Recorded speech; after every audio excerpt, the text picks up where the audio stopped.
शुभ प्रातः बच्चों, आज की कक्षा में आप सबका स्वागत है। मैं ज्योतिका कपूर आपकी संस्कृत अध्यापिका हूँ। आज की कक्षा में बच्चों हम पश्य का आगता यानी पंचमा पाठ का पुनरावृत्ति का कार्य पूर्ण करेंगे।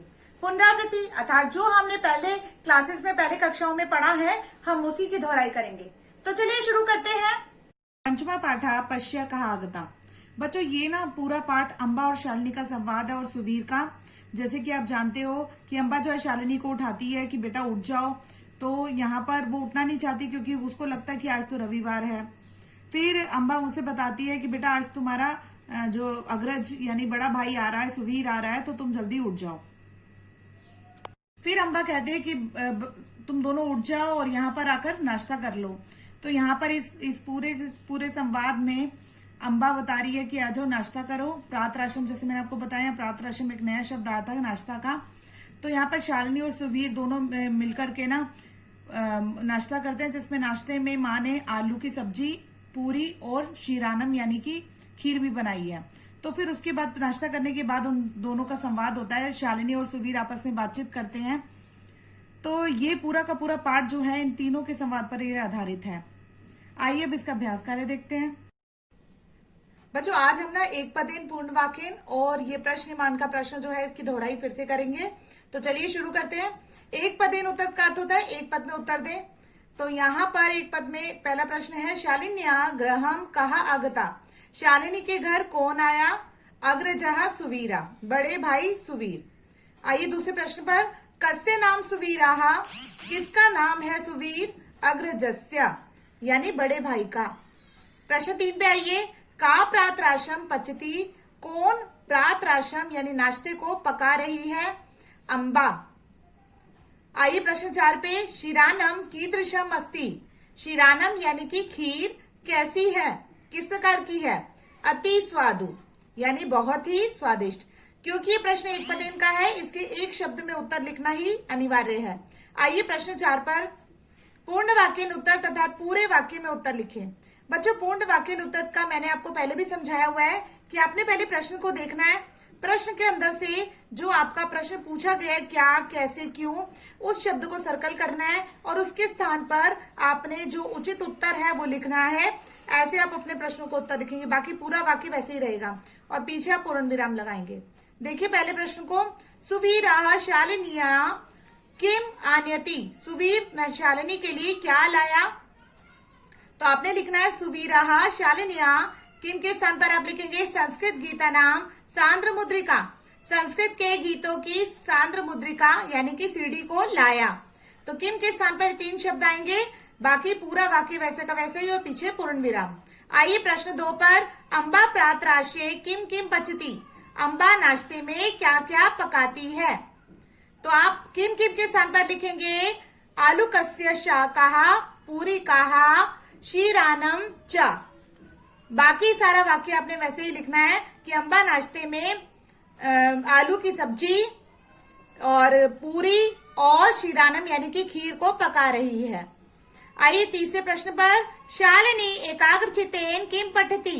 शालिनी एकाग्रचित्तता से क्या पढ़ती है? किम के स्थान पर आप लेंगे पाठ्य पुस्तकानी। बाकी पूरा वाक्य वैसे ही रहेगा, पीछे पूर्ण विराम लगाएंगे आप। शालिनी एकाग्रचित्तता से पाठ्य पुस्तक को पढ़ती है। आइए प्रश्न 4 पर, परीक्षाया अनंतरम सा कस्य कथा पठिष्यति। परीक्षा के बाद, अनंतरम का अर्थ होता है बेटा के बाद, परीक्षा के बाद वह किसकी कथाओं को पढ़ेगी? तो वह किसकी कथाओं को पढ़ेगी परीक्षा के बाद? उसने बताया था सुवीर को। आपने कस्य के स्थान पर लिखना है प्रेमचंदस्य। प्रेमचंद जो है बेटा हिंदी के प्रसिद्ध लेखक हैं, तो उनकी कथाएं उन्होंने काफी लिखी हैं। तो परीक्षा के बाद शालिनी जो है वह प्रेमचंद की, कस्य मतलब कस्य के स्थान पर प्रेमचंद से लिखेंगे आप, प्रेमचंद की कथाओं को पढ़ेगी। आइए प्रश्न 5 पर, शालिन्याः प्रिय विषय कः अस्ति। शालिनी का प्रिय विषय कौन सा है? कहा के स्थान पर आप लिखेंगे संस्कृतः। बाकी पूरा वाक्य वैसे ही रहने देंगे। शालिनी का प्रिय विषय संस्कृत है। आइए अगले प्रश्न पर, दत्त पदानाम सहायतया प्रश्न निर्माणम कुरुत। दिए गए पदों की सहायता से प्रश्न निर्माण करें। बच्चों सर्वप्रथम देखा करो कि जो रेखांकित शब्द हैं उन शब्दों के स्थान पर आपने ये शब्दों को डालना है जो इसमें से उचित शब्द है। उस उचित शब्द को डालकर पीछे आप प्रश्नवाचक चिन्ह लगाएंगे, तभी आपका प्रश्न निर्माण हो सकेगा। पहला वाक्य देखिए आप, वयम स्वदेशे वसाम, हम सब अपने देश में रहें। तो यदि मैं इसका प्रश्न बनाना चाहूंगी तो मैं कहूंगी कि हम सब किस देश में रहें, या हम सब कहाँ रहें, ऐसे बनता है ना प्रश्न। तो कहाँ के लिए यहाँ पर हम तीनों शब्दों को देखेंगे। हमें कहाँ के लिए शब्द होता है कुत्र, तो हमने यहाँ पर लिखेंगे वयम कुत्र वसाम, हम सब कहाँ रहें, और पीछे प्रश्नवाचक चिन्ह। सह अष्टवादने गच्छतु, वह 8 बजे जाए। अगर मैं हिंदी में प्रश्न बनाऊंगी तो मैं बोलूंगी वह कितने बजे जाए, तो कितने बजे के लिए हम लेंगे कति वादने, अर्थात सवादने के स्थान अष्टवादने के स्थान पर आप लिखेंगे कति वादने। सह कति वादने गच्छतु, पीछे प्रश्नवाचक चिन्ह लगाएंगे, वह कितने बजे जाए। आइए प्रश्न 3 पर, छात्राः पठनाय आगमिष्यन्ति, छात्र पढ़ने के लिए आएंगे। तो अगर मैं प्रश्न बनाऊंगी तो मैं बोलूंगी छात्र क्या कर रहे, छात्र किस लिए आएंगे। तो किस लिए के लिए मैंने यहाँ पर देखा सबसे उचित शब्द है किमर्थम, तो हमने पठनाय के स्थान पर लिखा किमर्थम। छात्राः किमर्थम आगमिष्यन्ति, और पीछे लगाया प्रश्नवाचक चिन्ह, छात्र किस लिए आएंगे। आइए प्रश्न 4 पर, तुम सायं खेलसी, तुम शाम को खेलते हो। तो यदि हमें प्रश्न बनाना हो तो हम बोलेंगे तुम कब खेलते हो, कब के लिए हम यहाँ पर लेंगे कदा, तो सायं के स्थान पर आप लिखोगे कदा, तुम कदा खेलसी, और पीछे प्रश्नवाचक चिन्ह।